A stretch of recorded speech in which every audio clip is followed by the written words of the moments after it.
கோடீஸ்வரியும் அவங்க வீட்டுக்காரரும் என்ன பண்ணுறாங்க, மனசு கஷ்டத்தோட இருக்காங்க. அப்போ வந்து கோடீஸ்வரியோட அப்பா சொல்றாரு, இந்த மாரி ஆகும்னு நான் நெனச்சு கூட பார்க்கல. மகாவோட வாழ்க்கைய வந்து கேள்விக்குறியாக்கிட்டா அந்த ஐஸ்வர்யா. ஐஸ்வர்யா இப்படி பண்ணதால தானே மகா வந்து மறக்கபடி ஆயிடுச்சு. இப்போ மகாவோட வாழ்க்கை எப்படி ஆகப்போதோ, அவ எப்படிலாம் கஷ்டப்பட போறாளோ அப்படின்னு சொல்லிட்டு யோசிக்கிறாங்க. எப்படியாவது ஐஸ்வர்யா அந்த வீட்லேருந்து வந்துடணும். அப்பதான் மகா சந்தோஷமா இருப்பா அப்படின்னு சொல்லிட்டு யோசிக்கிறாங்க. கௌதமும் வந்து அவங்க அம்மா வந்து சித்ராவும் என்ன பண்ணுறாங்க, 2 பேரும் யோசிக்கிறாங்க. இப்படி நடந்து போச்சேன்னு சொல்லிட்டு ஐஸ்வர்யா அப்போ வீட்ட விட்டு போமாட்டாளா அப்படின்னு சொல்லிட்டு செமையா டென்ஷன் ஆயிடுறாங்க.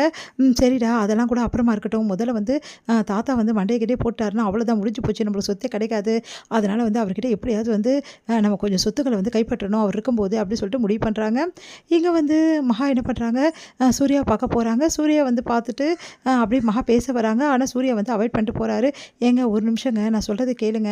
நீங்கள் அவாய்ட் பண்ணி போகிறது எனக்கு புரியுதுல்ல, அமைதியாக இருக்க வேண்டியதுதானே அப்படின்றாரு. இல்லைங்க நான் உங்ககிட்ட கொஞ்சம் பேசணுங்க, சொன்னால் புரிஞ்சுக்குங்க. நான் எந்த விஷயத்தையும் வேணும்னு செய்யலை. நான் சொல்கிறதுக்கு கொஞ்சம் டைம் கொடுங்க அப்படின்னா உனக்கு என்ன வேணும் அப்படின்றாரு. இங்கே பாருங்கள், நான் வேணும்னு எதுவும் இது வரைக்கும் செய்யவே செய்யலை. இந்த வீட்டை விட்டு போகக்கூடாதுன்னு எவ்வளோ பிரச்சனைங்க வந்து ஃபேஸ் பண்ணி தான் இந்த வீட்டில் நான் இருக்கேன். அப்படி இருக்கும்போது நான் ஏங்க இப்படி செய்ய போகிறேன். ஐஸ்வர்யா வந்து வாழ்க்கையை வந்து நான் காப்பாற்றணும். அவள் வந்து தப்பு செஞ்சுருக்கா. ஆனால் சொல்லக்கூடாதுன்னு நான் நினைக்கல. ஆனால் வேறு வழி இல்லாமல் தான் நான் சொல்லாமல் இருந்தேன். தயவுசெய்து புரிஞ்சுக்குங்க அப்படின்றாங்க. நீ என்ன சொன்னாலும் சரி, நீ பண்ணது தப்பு தான், நீ நடித்தது தப்பு தான் அப்படின்றாரு. அப்போ நீங்கள் நடிக்கலையா, இவ்வளோ நாள் தாத்தாக்காக என் கூட நடிச்சிங்கல்ல, அன்பாக இருக்க மாதிரி காதலாக இருக்க மாதிரி அப்படின்னோடனே, நான் நடித்தேன்னு தெரியுமா உனக்கு? ஆமாம் நான் நடித்தது தான் ஆரம்பத்தில், நடிக்கிறதுக்காக தான் நான் உங்ககிட்ட பழகினேன். ஆனால் அப்புறமா நான் நடிக்கல. மேலும் நான் நடிக்கணும்னு எண்ணமே எனக்கு வரவே வரல. நான் உண்மையாக தான் இருந்தேன். புரியுதா? எல்லாரும் நான் மாறிட்டேன் நாங்கள் ஏன் நீ கூட சொன்ன நீங்கள் ரொம்ப மாறிட்டீங்கன்னு சொல்லிட்டு. உண்மையிலேயே நான் மாறி தான் போனேன். ஆனால் இப்போ தோணுது ஏன் நான் மாறினேன்னு சொல்லிட்டு. நான் பழைய சூர்யாவே இருக்கிறது எனக்கும் நல்லது, உனக்கும் நல்லது.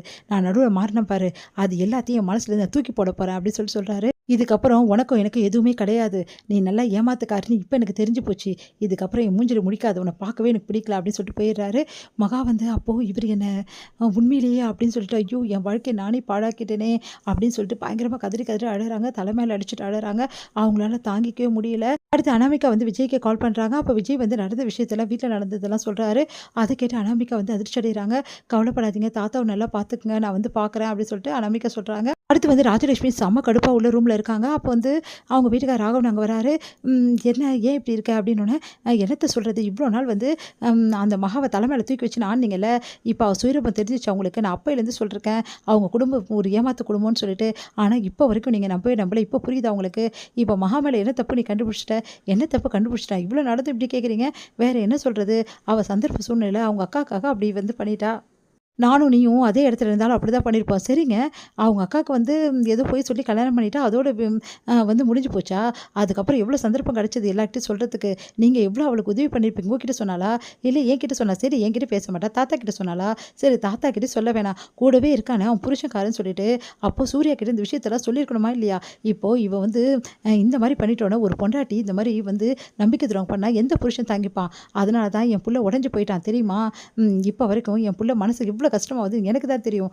ஆனால் அந்த மகா நல்லா ஏமாத்திட்டா. அவளை போய் நல்லவன் சொல்கிறீங்களா அப்படின்னோடனே, இங்கே பாரு இப்போ என்ன பண்ண முடியுன்றதுக்காக இங்கே பாருங்கள், இதுக்கப்புறம் மகாவுக்கு சப்போர்ட் பண்ணாது. இதுக்கப்புறமாவது மகா யாருன்னு புரிஞ்சுக்கிங்க அப்படின்னு சொல்லிட்டு செமையாக டென்ஷனாகி போகிறாங்க. ராகவன் யோசிச்சுட்டு இருக்காரு. இது முடியுது.